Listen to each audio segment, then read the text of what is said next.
मंत्रिमंडल के मेरे सहयोगी डॉक्टर जितेंद्र सिंह, श्री पी.के. मिश्रा जी, श्री राजीव गौबा जी, श्री श्रीनिवासन जी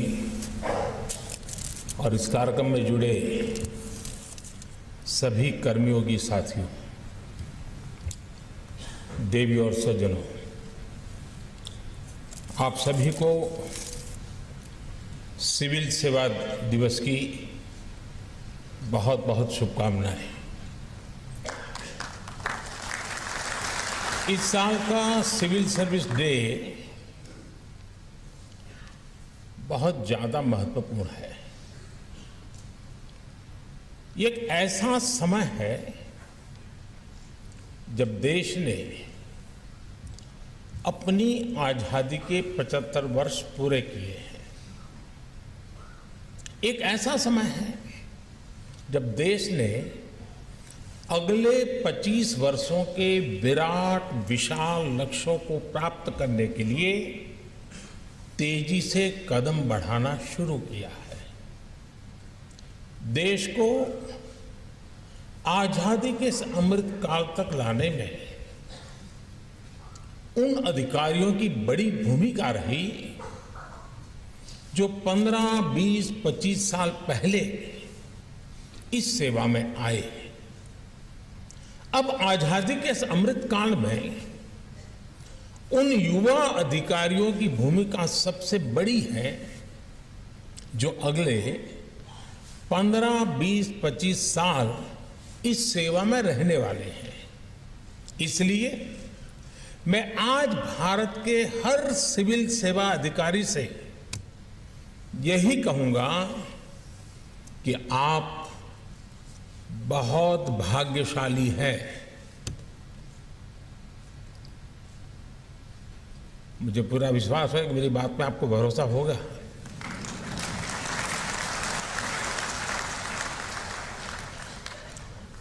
हो सकता है कुछ लोग न भी मानते हो कि वो भाग्यशाली नहीं है। अपनी अपनी सोच, हर किसी को मुबारक। आपको इस कालखंड में देश की सेवा करने का मौका मिला है। आजादी के अमृत काल में देश के स्वाधीनता सेनानियों के सपनों को पूरा करने का दायित्व हम सभी पर है। हमारे पास समय कम है, लेकिन सामर्थ्य भरपूर है। हमारे लक्ष्य कठिन है, लेकिन हौसला कम नहीं है। हमें पहाड़ जैसी ऊंचाई भले चढ़नी है, लेकिन इरादे आसमान से भी ऊंचे, ज्यादा ऊंचे हैं।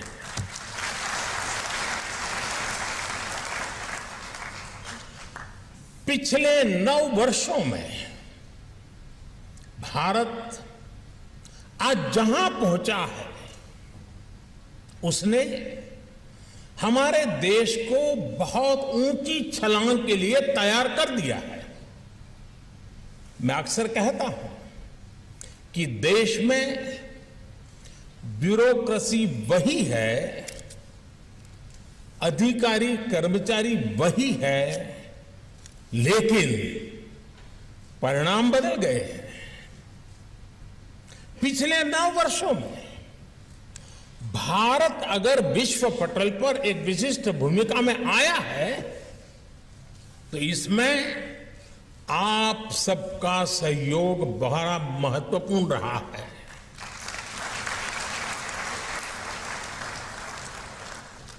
पिछले 9 वर्षों में अगर देश के गरीब से गरीब को भी सुशासन का विश्वास मिला है, तो इसमें भी आपकी मेहनत ने रंग लाया है।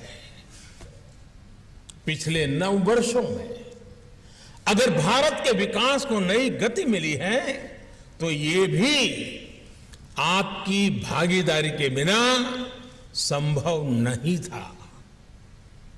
कोरोना के महासंकट के बावजूद आज भारत दुनिया की 5वीं सबसे बड़ी अर्थव्यवस्था है।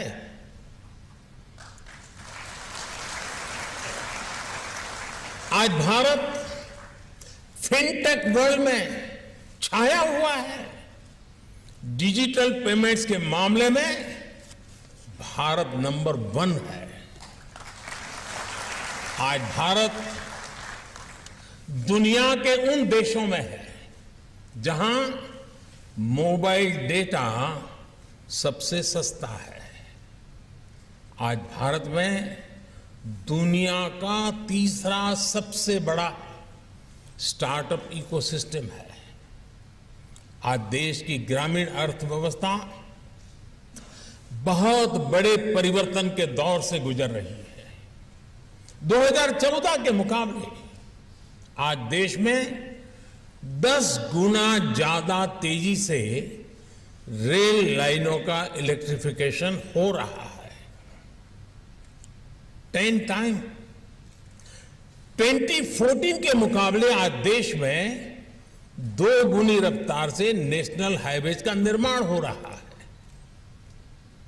2014 के मुकाबले आज देश के पोर्ट्स में कैपेसिटी ऑगमेंटेशन लगभग 2 गुना हो चुका है। 2014 के मुकाबले आज देश में एयरपोर्ट्स की संख्या भी 2 गुना से ज्यादा हो चुकी है। आज यहां जो पुरस्कार दिए गए हैं वो देश की सफलता में आपकी इसी भागीदारी को प्रमाणित करते हैं, आपके सेवा भाव को परिलक्षित करते हैं।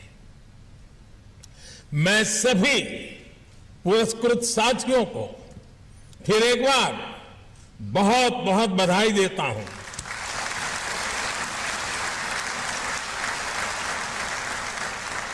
साथियों, बीते वर्ष 15 अगस्त को मैंने लाल किले से देश के सामने पंच प्राणों का आह्वान किया है। विकसित भारत के निर्माण का विराट लक्ष्य हो, गुलामी की हर सोच से मुक्ति हो, भारत की विरासत पर गर्व की भावना हो, देश की एकता एकजुटता को निरंतर सशक्त करना हो और अपने कर्तव्यों को सर्वोपरि रखना हो। इन पंच प्राणों की प्रेरणा से जो ऊर्जा निकलेगी वो हमारे देश को वो ऊंचाई देगी जिसका वो हमेशा हकदार रहा है।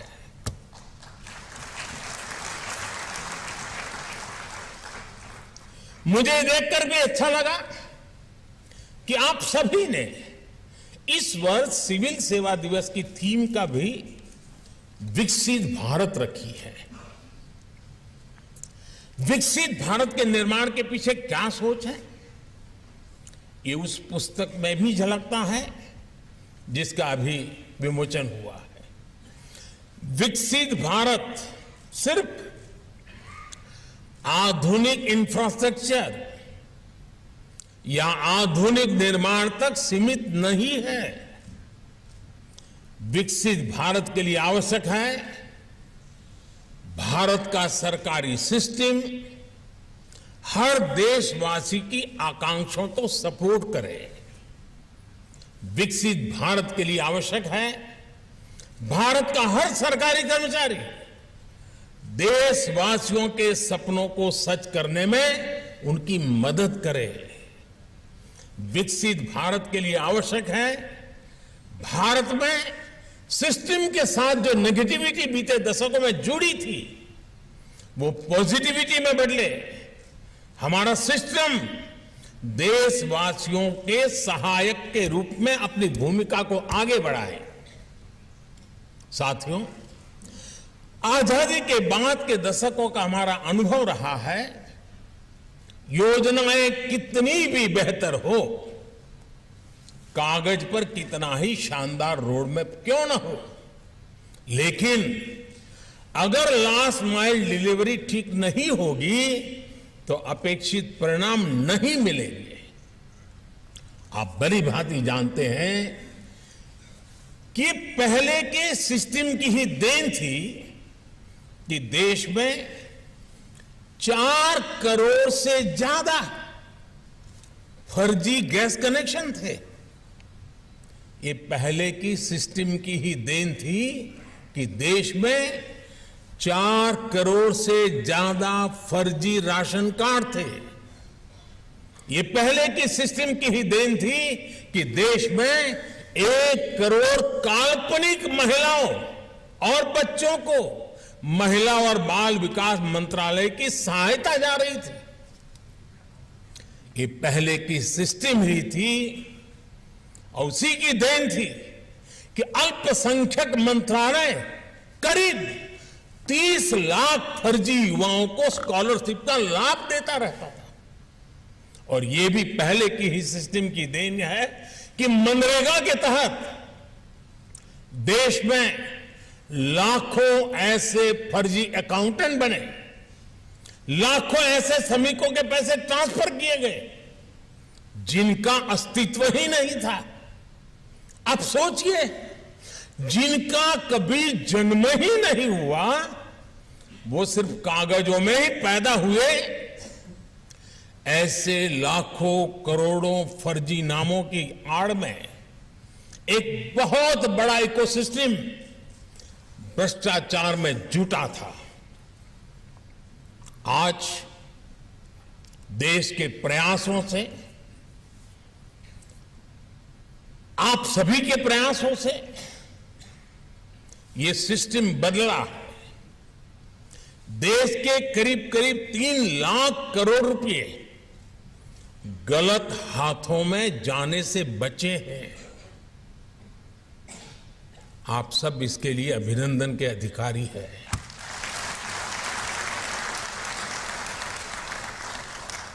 आज ये पैसे गरीबों की भलाई के काम आ रहे हैं, उनका जीवन आसान बना रहे हैं। साथियों, जब समय सीमित हो तो यह तय करना बहुत महत्वपूर्ण हो जाता है कि हमारी दिशा क्या होगी, हमारी कार्यशैली क्या होगी। आज चुनौती यह नहीं है कि आप कितने एफिशिएंट हैं, बल्कि चुनौती ये तय करने में है कि जहां जो डेफिशिएंसी है वो कैसे दूर होगी। अगर हमारी दिशा सही होगी तो एफिशिएंसी की स्ट्रेंथ बढ़ेगी और हम आगे बढ़ेंगे। लेकिन अगर डेफिशिएंसी होगी तो हमें वो परिणाम नहीं मिलेंगे जिसके लिए हम प्रयास कर रहे थे। आप याद करिए, पहले डेफिशिएंसी की आड़ में हर सेक्टर की छोटी से छोटी चीज को कंट्रोल करने के तरीके बनाए जाते थे। लेकिन आज वही डेफिशिएंसी एफिशिएंसी में बदली है। आज वही एफिशिएंसी पॉलिसी से जुड़ी छोटी सी छोटी बाधाओं को पहचान कर रही है ताकि उन्हें हटाया जा सके। पहले ये सोच थी कि सरकार सब कुछ करेगी, लेकिन अब सोच ये है कि सरकार सबके लिए करेगी।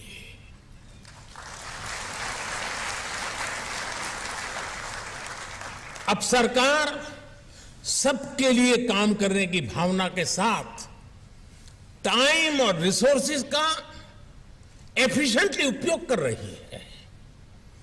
आज की सरकार का ध्येय है नेशन फर्स्ट, सिटीजन फर्स्ट। आज की सरकार की प्राथमिकता है वंचितों को वरीयता। आज की सरकार एस्पिरेशनल डिस्ट्रिक्ट तक जा रही है, एस्पिरेशनल ब्लॉक्स तक जा रही है। आज की सरकार देश के सीमावर्ती गांवों को आखिरी गांव न मानकर उन्हें फर्स्ट विलेज मानते हुए काम कर रही है। वाइब्रेंट विलेज योजना चला रही है। ये बीते वर्षों में हमारी सरकार की बहुत बड़ी पहचान रही है। लेकिन हमें एक और बात हमेशा ध्यान रखनी है। 100% सैचुरेशन के लिए हमें इससे भी अधिक मेहनत की, इनोवेटिव समाधानों की पल पल जरूरत पड़ेगी। अब जैसे डिजिटल इंडिया का इतना व्यापक इंफ्रास्ट्रक्चर हमारे पास उपलब्ध है, इतना बड़ा डेटा सेट हमारे पास है, लेकिन अभी भी हम देखते हैं कि हर विभाग अपने अपने हिसाब से वही जानकारी, वही दस्तावेज मांगता है जो पहले से ही किसी न किसी डेटाबेस में मौजूद है। प्रशासन का बहुत बड़ा समय एनओसी, प्रमाण पत्र, क्लियरेंस, इन्हीं सब कामों में चला जाता है। हमें इनके सॉल्यूशन निकालने ही होंगे, तभी ईज ऑफ लिविंग बढ़ेगी, तभी ईज ऑफ डूइंग बिजनेस बढ़ेगा। मैं आपको पीएम गति शक्ति नेशनल मास्टर प्लान का भी उदाहरण देना चाहता हूं। इसके तहत हर प्रकार के इंफ्रास्ट्रक्चर से जुड़े डेटा लेयर्स एक ही प्लेटफॉर्म पर उपलब्ध है। इसका हमें अधिक से अधिक उपयोग करना है। हमें सोशल सेक्टर में बेहतर प्लानिंग और एग्जीक्यूशन के लिए पीएम गति शक्ति का ज्यादा से ज्यादा इस्तेमाल करना चाहिए। इससे हमें लोगों की जरूरतों को आइडेंटिफाई करने में और एजुकेशन में आने वाली मुश्किलों को दूर करने में मदद मिलेगी ही मिलेगी। इससे डिपार्टमेंट्स के बीच, डिस्ट्रिक्ट और ब्लॉक के बीच संवाद और सरल होगा। इससे हमारे लिए आगे की स्ट्रेटजी बनाना भी ज्यादा आसान होगा। साथियों, आजादी का ये अमृत काल, ये टाइम पीरियड भारत के सभी सरकारी कर्मचारियों के लिए जितने बड़े अवसर लेकर आया है, उतना ही चुनौतीपूर्ण भी है। इतनी सारी उपलब्धियों के बावजूद, तेज गति से हासिल हुई सफलताओं के बावजूद, मैं इसे चुनौती क्यों कह रहा हूं, और मैं मानता हूं कि इस बात को आपको भी समझना होगा। आज भारत के लोगों के एस्पिरेशंस, उनकी आकांक्षाएं बहुत तेजी से बढ़ रही है। विकसित भारत के लिए, व्यवस्थाओं में बदलाव के लिए अब देशवासी और ज्यादा इंतजार नहीं करना चाहते। देश के लोगों की इस एस्पिरेशन को पूरा करने के लिए हम सबको, आपको पूरे सामर्थ्य से जुटना ही होगा। तेजी से निर्णय लेने होंगे, उन निर्णयों को उतनी ही तेजी से लागू करना होगा। और आपको एक और बात का ध्यान अवश्य रखना होगा कि आज, और ये मैं कह रहा हूं इसलिए नहीं, आप भी अनुभव करते होंगे, आज पूरे विश्व की भी भारत से अपेक्षाएं बहुत ज्यादा बढ़ गई हैं। दुनिया भर के एक्सपर्ट्स, विभिन्न अंतर्राष्ट्रीय संस्थाएं ये कह रही है कि भारत का समय आ गया है। India time has arrived. ऐसी स्थिति में भारत की ब्यूरोक्रेसी को एक भी पल गंवाना नहीं है। आज मैं भारत की ब्यूरोक्रेसी से, भारत के हर सरकारी कर्मचारी से, चाहे वो राज्य सरकार में हो या केंद्र सरकार में, मैं एक आग्रह जरूर करना चाहता हूं। देश ने आप पर बहुत भरोसा किया है, आपको मौका दिया है। उस भरोसे को कायम रखते हुए काम करिए। मैं आपसे अक्सर कहता हूं कि आपकी सर्विस में आपके निर्णयों का आधार सिर्फ और सिर्फ देश हित होना चाहिए। हो सकता है फील्ड में आपको किसी एक व्यक्ति के लिए कोई फैसला लेना हो, किसी एक समूह के लिए कोई फैसला लेना हो, लेकिन तब भी आप ये जरूर सोचें कि मेरे इस निर्णय से, निर्णय भले ही छोटा क्यों ना हो, मेरे इस निर्णय से देश का क्या भला होगा।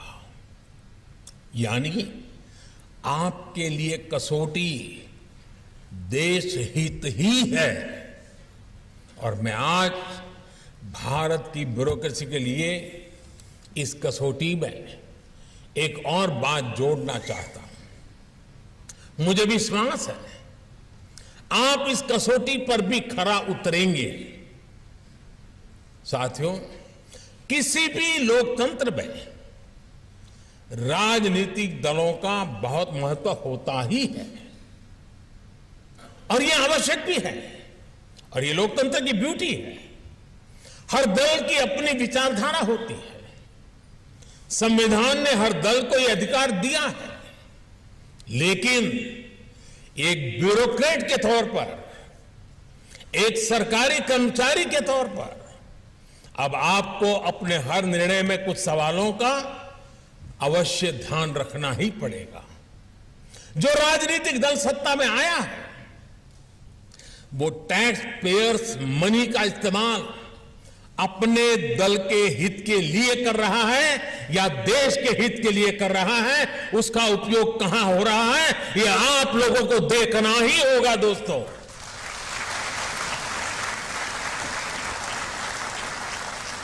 वो राजनीतिक दल अपने दल के विस्तार में सरकारी धन का उपयोग कर रहा है या फिर देश के विकास में उस पैसों का इस्तेमाल कर रहा है, वो राजनीतिक दल अपना वोट बैंक बनाने के लिए सरकारी धन लुटा रहा है या फिर सभी का जीवन आसान बनाने के लिए काम कर रहा है, वो राजनीतिक दल सरकारी पैसे से अपना प्रचार कर रहा है या फिर ईमानदारी से लोगों को जागरूक कर रहा है, वो राजनीतिक दल अपने कार्यकर्ताओं को ही विभिन्न संस्थाओं में नियुक्त कर रहा है या फिर सबको पारदर्शी रूप से नौकरी में आने का अवसर दे रहा है।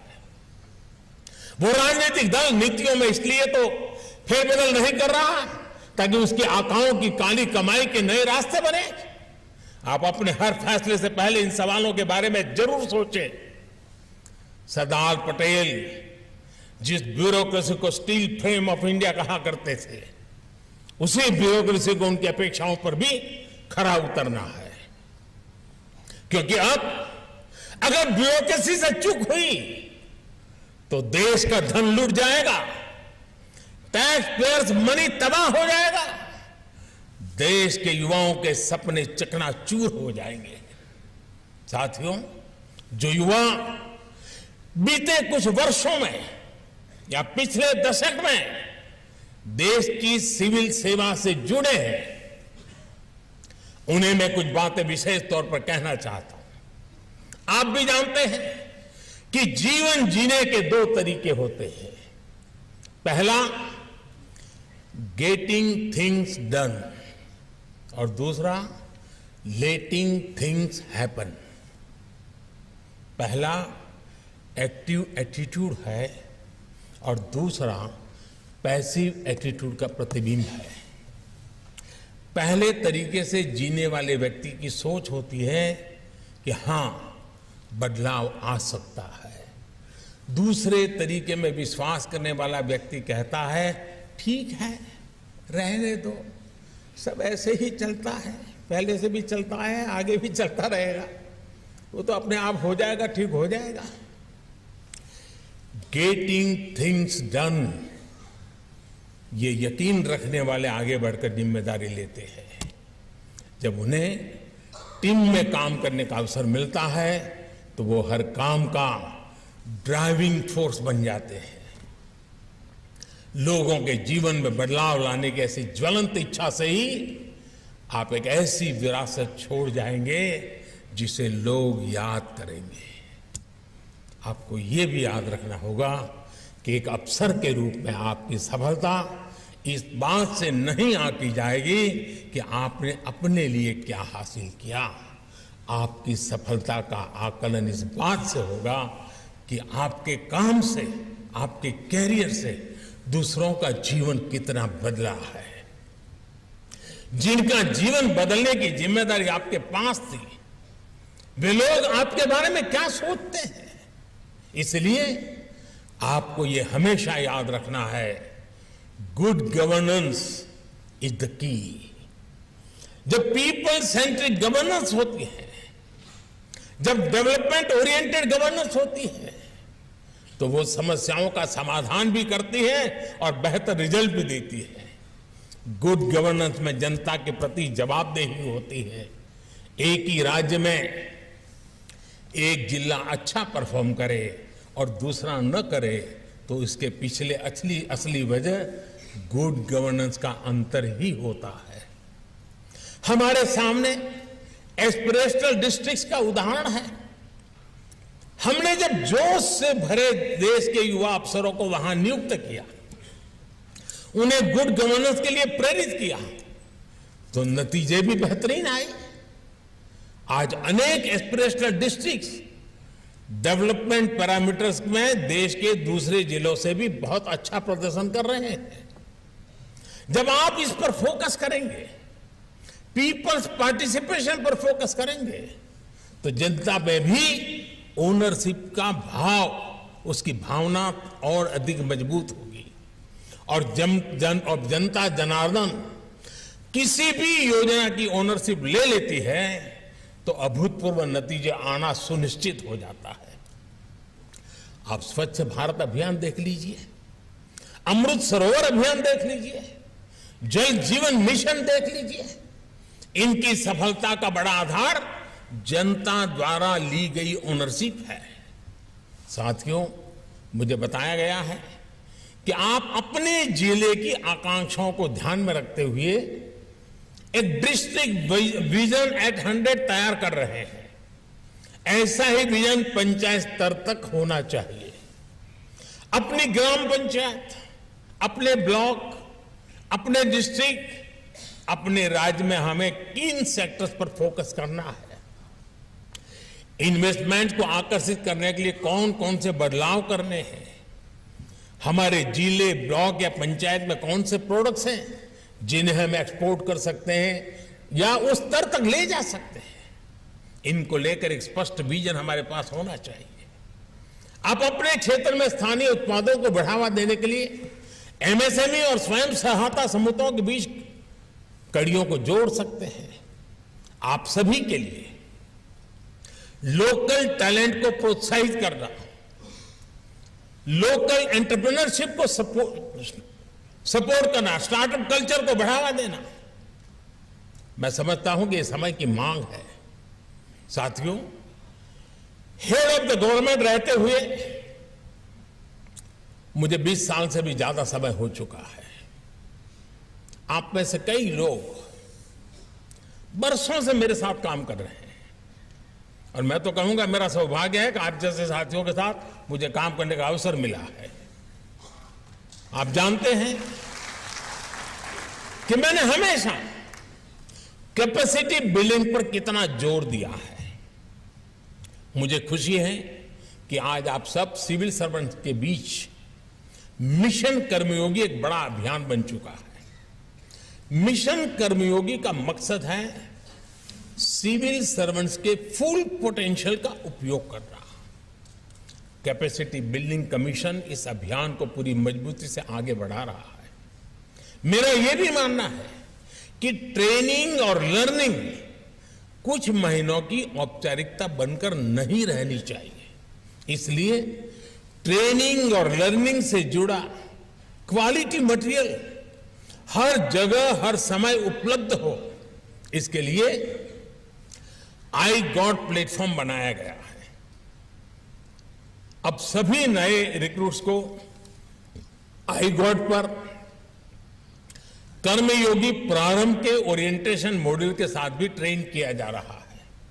साथियों, बीते वर्षों में सरकार ने ब्यूरोक्रेसी को एक और बंधन से मुक्ति दिलाई है। ये बंधन का प्रोटोकॉल और हायरार्की का बंधन। आप जानते हैं कि हायरार्की के बंधनों को तोड़ने की शुरुआत भी मैंने खुद की है। मैं लगातार सेक्रेटरी से लेकर के असिस्टेंट सेक्रेटरी तक से मिलता हूं। मैं ट्रेनी अफसरों के साथ मुलाकात करता हूं। हमने डिपार्टमेंट के भीतर हर किसी की भागीदारी बढ़ाने के लिए, नए आइडियाज के लिए केंद्र सरकार में भी चिंतन शिविर को बढ़ावा दिया है। हमारे प्रयासों से एक और बड़ा बदलाव आया है। पहले वर्षों तक राज्यों में रहने के बाद ही अधिकारियों को डेपुटेशन पर केंद्र सरकार में काम करने का अनुभव मिलता था। ये किसी से और किसी ने नहीं सोचा होगा कि अगर इन अधिकारियों के पास केंद्र सरकार में काम का अनुभव ही नहीं होता तो वो केंद्र के प्रोग्राम्स को जमीन पर लागू कैसे करेंगे। हमने असिस्टेंट सेक्रेटरी प्रोग्राम के जरिए इस गैप को भी भरने का प्रयास किया। अब युवा आईएएस अपने कैरियर की शुरुआत में ही केंद्र सरकार में काम करने का, उनके अनुभव लेने का मौका मिलता है। सीनियर मोस्ट लोगों के साथ उसको कुछ सीखने को मिलता है। हमें इस तरह के इनोवेशंस को आगे बढ़ाना है। इन प्रयासों को परिणामों के लिए और शिखर पर ले जाने के लिए निरंतर कोशिश करनी है। साथियों, विकसित भारत के लिए 25 वर्षों की अमृत यात्रा को देश ने कर्तव्य काल माना है। आजादी की शताब्दी, देश की स्वर्ण शताब्दी तब होगी जब हम कर्तव्यों को पहली प्राथमिकता देंगे। कर्तव्य हमारे लिए विकल्प नहीं, संकल्प है। ये समय तेजी से बदलाव का समय है। आपकी भूमिका भी आपके अधिकारों से नहीं, आपके कर्तव्यों और उनके पालन से तय होगी। नए भारत में देश के नागरिक की ताकत बढ़ी है, भारत की भी ताकत बढ़ी है। इस नए उभरते भारत में आपको अहम भूमिका निभाने का अवसर मिला है। आजादी के 100 साल बाद जब इतिहास आकलन करेगा तो आपके पास अवसर है कि उसमें एक प्रमुख नाम आपका भी हो। आप गर्व से ये कहें कि मैंने देश के लिए नई व्यवस्थाओं के सृजन में भूमिका निभाई है, व्यवस्थाओं को सुधारने में बड़ी भूमिका निभाई है। मुझे विश्वास है कि आप सभी राष्ट्र निर्माण में अपनी भूमिका को विस्तार देते रहेंगे। कैपेसिटी बिल्डिंग हर पल हमारी कोशिश रहनी चाहिए, खुद के लिए भी, साथियों के लिए भी और व्यवस्था के लिए भी। हमें उत्तरोत्तर नई ऊंचाइयों को पार करने की स्थितियों को प्राप्त करते ही रहना होगा। मुझे विश्वास है कि सिविल सर्विस डे ये वार्षिक रिचुअल नहीं है। ये सिविल सर्विस डे संकल्पों का समय है। ये सिविल सर्विस डे नए निर्णयों का समय है। निर्णयों को निर्धारित समय में कार्यान्वित करने का उत्साह और ऊर्जा से भरने का अवसर है। इस अवसर से एक नई ऊर्जा, नई प्रेरणा, नई शक्ति, नया सामर्थ्य, नया संकल्प यह लेकर के हम चलेंगे तो जिन सिद्धियों को प्राप्त करना चाहते हैं उन सिद्धियों को हम खुद छू करके देखेंगे। इसी विश्वास के साथ मेरी आपको बहुत बहुत शुभकामनाएं। धन्यवाद।